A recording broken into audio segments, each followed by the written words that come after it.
AITA for banning my sister's cooking from Thanksgiving because it's ruining dinner? Every year, my family hosts a big Thanksgiving dinner where everyone pitches in by bringing a dish. It's a lovely tradition, except for one tiny problem: my sister insists on contributing homemade dishes every time. The issue is that she's not a great cook. And I don't mean just not great, I mean she has somehow managed to turn classic dishes into borderline inedible creations. Take last year, for example. She arrived proudly holding her special recipe stuffing, which somehow featured cinnamon and cardamom. It was dry, overwhelmingly spiced, and a complete mismatch for stuffing. One brave soul took a bite, and the rest of it sat untouched. Another year, she brought a green bean casserole with a weirdly chewy texture because she'd swapped out key ingredients for coconut milk and almond flour. It didn't see a second helping, either. This year, I'm hosting Thanksgiving, and since I'm in charge, I decided to take control of the menu to steer clear of the usual kitchen chaos. To keep things cohesive and, let's be honest, edible, I gently suggested my sister bring non-food items, like wine, soda, or flowers. I even framed it as a way to make things easier on her. But she did not take it well. She called me controlling and accused me of excluding her from the family gathering. She said I was making her feel inadequate and ruining the Thanksgiving spirit, which she believes is all about everyone contributing equally. I tried reassuring her that her effort is appreciated but explained that this was about creating a meal everyone could enjoy. Still, she's adamant about bringing her famous green bean casserole, whether I like it or not.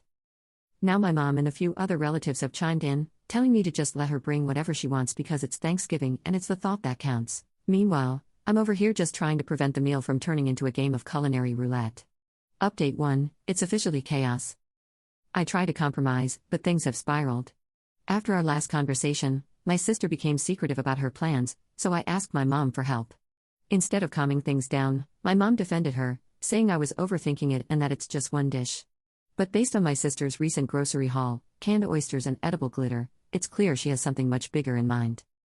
Then I learned, through a cousin, that my sister has been rallying support in the family group chat, which I wasn't included in, by the way.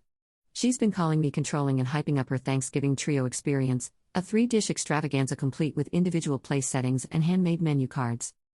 Half the family is now siding with her, claiming I should just let her be creative, while the other half is secretly messaging me, horrified at the thought of glittered sweet potatoes.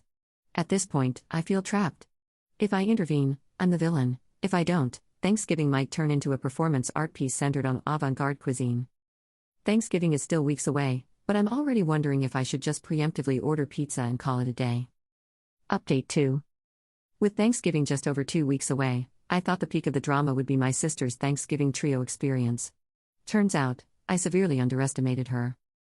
Since my last update, my sister has doubled down on making her dishes the star of the show. She's been dropping cryptic messages in the family group chat about how this year's Thanksgiving will be unforgettable. She's even calling it her Thanksgiving debut and has crowned herself the Thanksgiving head chef. Oh, and the cherry on top? She's teasing some kind of culinary surprise centerpiece that she claims will revolutionize the holiday experience. From what I've gathered, she's now planning a statement dish to accompany her original trio of sides. Considering her track record with green bean casserole and glittered sweet potatoes, I can only imagine how terrifying this centerpiece might be. The idea of her revolutionizing Thanksgiving has me bracing for disaster. As if that weren't enough, my mom decided to jump into the mix. She texted me privately, suggesting I step back this year and let my sister shine because she's so excited about her contributions. Mom's theory? If we humor her, she'll get it out of her system. She even floated the idea that I focus on decorations and drinks instead of the main meal, basically handing over hosting duties to my sister without outright saying it. Now, I'm stuck between two options: let my sister hijack Thanksgiving and watch whatever madness unfolds, or stand my ground and risk turning this into a full-blown family showdown. All I wanted was a simple, enjoyable Thanksgiving where people could eat without fear. Instead, it's turning into a culinary circus. Part of me wants to just sit back, grab some popcorn, and see what kind of chaos she brings to the table. But the other part of me dreads subjecting my family to whatever artistic statement she's planning. Thanksgiving hasn't even started, and it's already a spectacle. Update 3. Thanksgiving dinner is officially over, and I feel like I just survived a whirlwind of culinary chaos and family drama. Honestly, I need a moment, and probably a drink, before I can process everything. My cousin and I are heading out to dissect this disaster because, frankly, what just happened belongs in a Netflix special. My sister arrived earlier than expected, of course, with her usual 3 dishes and a massive foil-covered platter she was clearly dying to make a spectacle of. She swept in, immediately rearranging the table so her creations could take center stage. She even brought her own table runner and candles, claiming they would set the mood for a creative dining experience. I didn't bother fighting her, I just wanted to get through the evening without a meltdown. Her much-hyped trio experience was everything I feared and worse. First up, glittery sweet potato mash that somehow tasted like a mix of sugar and sand. The kicker? It wasn't edible glitter, it was craft glitter. I realized this when one of the kids said, "This is crunchy," and I looked closer.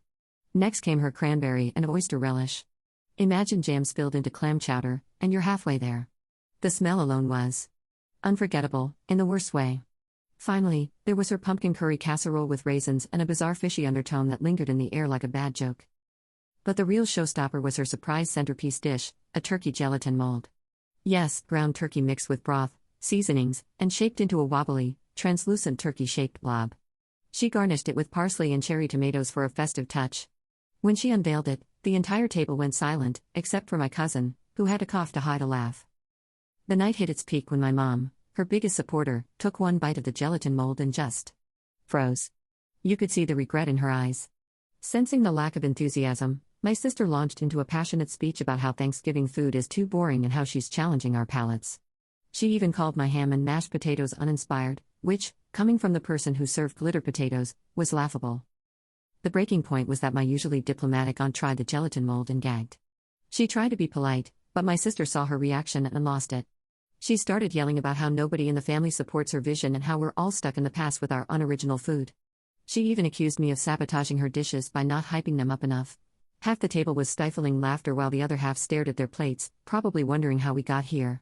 Eventually, my sister stormed out, declaring, "You'll regret not appreciating my vision when I'm famous." She left her dishes behind, which my cousin and I quietly disposed of after dinner. Once the tension cleared, the night actually turned out great. My dad's emergency ham saved the day, and everyone agreed that next year, we're either eating out or skipping Thanksgiving entirely. It's safe to say this year's dinner will go down in family history, but definitely not for the reasons my sister was hoping.